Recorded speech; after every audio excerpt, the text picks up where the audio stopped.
Y la palabra de Dios nos dice en Hechos capítulo 16, versículos 26 al 34. Entonces sobrevino de repente un gran terremoto, de tal manera que los cimientos de la cárcel se sacudían, y al instante se abrieron todas las puertas y las cadenas de todos se soltaron.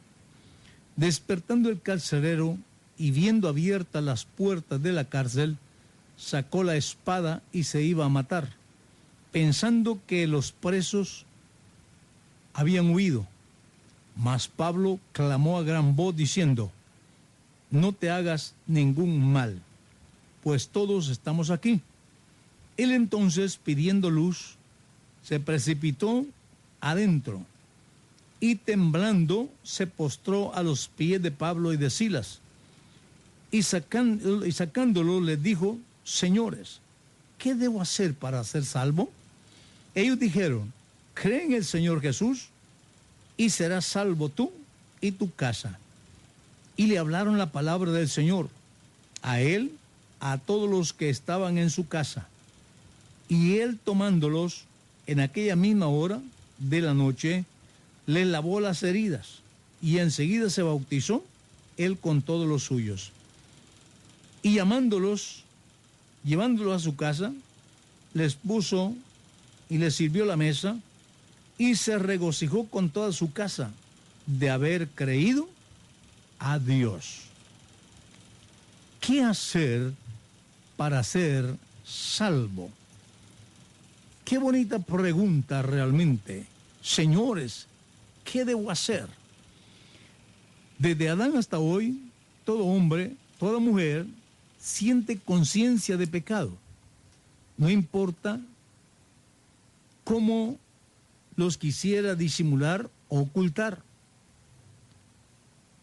¿Cuántos quisieran disimular en los vicios sus transgresiones, entregándose a ellos? Pero es imposible. El pecado, los pecados ahí están. Pablo y Silas están en la cárcel, no por malhechores, sino por aquellos que odiaban el evangelio que Pablo predicaba, y porque había liberado a una muchacha con un espíritu maligno de adivinación.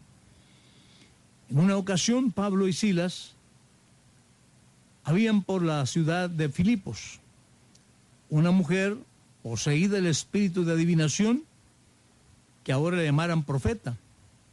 Pablo ordenó que en el nombre de Jesús, que ese espíritu saliera, y eso les costó ser golpeados, heridos, ir hasta la cárcel, porque los señores que tenían ese negocio con esa muchacha, con ese espíritu de adivinación, los fueron a denunciar con las autoridades.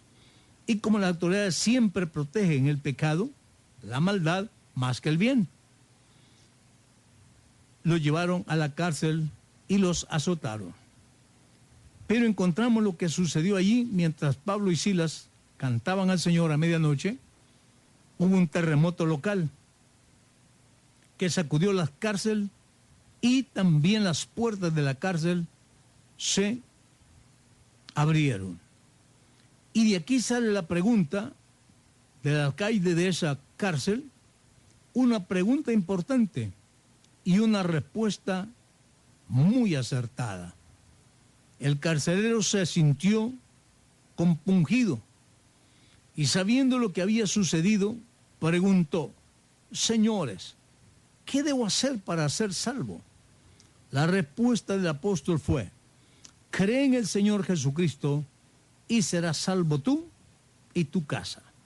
Aquí todavía no está hablando de salvación del alma, sino de la salvación de la muerte segura que él tenía por las autoridades romanas. Y aquellos tenían una ley que cuando el carcelero se le escaparan algunos presos, él era quien pagaba la pena de los que se fueron. Y aquí, que todos se habían ido, es posible que a él lo iban a matar y a toda su familia. Y por eso es que Pablo le dice, serás salvo tú y tu casa. Algunos han tomado esta como una promesa del Señor y se sienten defraudados cuando son creyentes y los demás no quieren el Evangelio. Los demás de tu familia no quieren aceptar el Evangelio. Y empiezan a decirle, Señor, ¿por qué tu palabra dice esto? Y recuerde que esto no lo dijo el Señor. Lo dijo el apóstol Pablo al carcelero de Filipo. No es una promesa para todos. Tampoco nos está hablando de salvación. Está hablando de esa muerte segura que él tenía por las autoridades romanas. La salvación no está solamente en creer. ¿Cuántas veces encontramos hombres que dicen que creen? En otras ocasiones se les hace promesa que al creer ya están siendo salvos y ya hacen todo. La mayor parte de congregaciones así lo hacen. Dios pide obediencia y el creer exige obediencia. Creer y en desobediencia y rebeldía, eso no es nada nuevo. Los demonios así creen. Ellos creen en Dios. ¿Cómo no? Y se arrodillan ante Dios. Tiemblan ante tu presencia, pero no le obedecen. Ellos se ríen de Dios en ese sentido, pero lo conocen. Así hay mucha gente hoy día, enemigos de Jesús y diciendo que son creyentes. Tienen 3 dioses en vez de uno y se molestan cuando decimos que solamente hay un Dios. Ahora la pregunta, ¿cómo ser salvo habiendo ofendido a Dios? Es en una ocasión hablaba con un individuo materialista que realmente me dio que pensar, porque él dijo, yo no creo en un perdón. Porque, ¿cómo es posible que habiendo ofendido a ese Dios supuesto que ustedes dicen, después me perdone? En otra ocasión, un ateo dijo, gracias a Dios, porque tú no eres como yo. Si tú hubieras sido yo no te perdonaría. Pero gracias, porque tú sí me perdonas. ¿Qué es creer? Creer es obedecer. Creyentes que no obedecen la palabra del Señor, no cree usted que son gran cosa. Están perdidos. Creer es obedecer. Para muchos creer es decir, yo sé que detrás de ese cielo azul está un Dios, nada más. O cuando tengo alguna necesidad o un problema, creo que hay Dios. Creo que hay un Dios que me puede ayudar. Creer implica obediencia de parte nuestra, no solo cuando se necesita de Él. Al cabo, siempre necesitamos de Dios. ¿Qué es lo que se tiene que hacer para ser salvo? El verso 31 al 33 nos dice, leemos en esta porción que el carcelero creyó a Dios. Él hace la confesión de que ahora le cree a Dios. No simplemente esa forma vaga, yo creo en Dios. Una cosa es creer en Dios y otra cosa es creerle a Dios. ¿Sabe usted que hay un montón de creyentes que creen en Dios, pero no le creen a Dios? Sencillamente, ¿por qué? Yo he hablado con muchos y después de estar hablando, dicen ellos, yo espero que el Señor me revele que tengo que ser bautizado en el nombre de Jesús. Yo quiero que el Señor me revele que verdaderamente Él solo es uno. ¿Qué es lo que está diciendo con eso? Que no crea lo que está escrito, que no crea la palabra.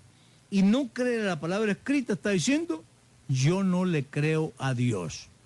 Esa es la confesión que está haciendo. Cree en Dios, pero no le cree a Dios. Y dije, con eso no hay ningún adelanto.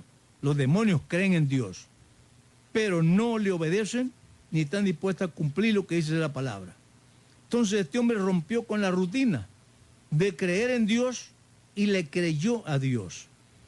Y es más, no solamente se quedó creyendo como muchos, sino que la Sagrada Escritura nos dice que en esa misma noche él fue bautizado y su familia.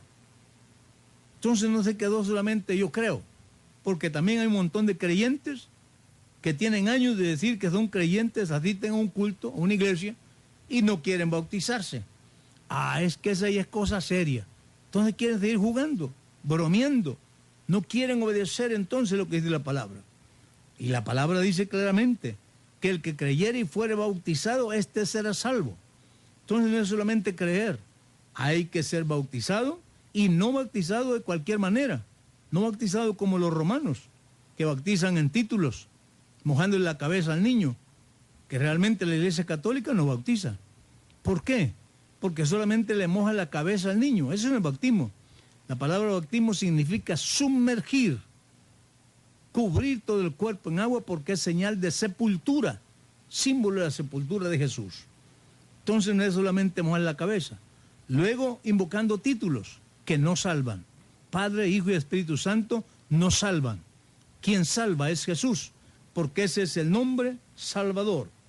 Entonces, para ser salvo necesita obedecer siendo bautizado en el nombre de Jesús para remisión de sus pecados. Alaba a Dios y di verdaderamente, el nombre de Dios es Jesús.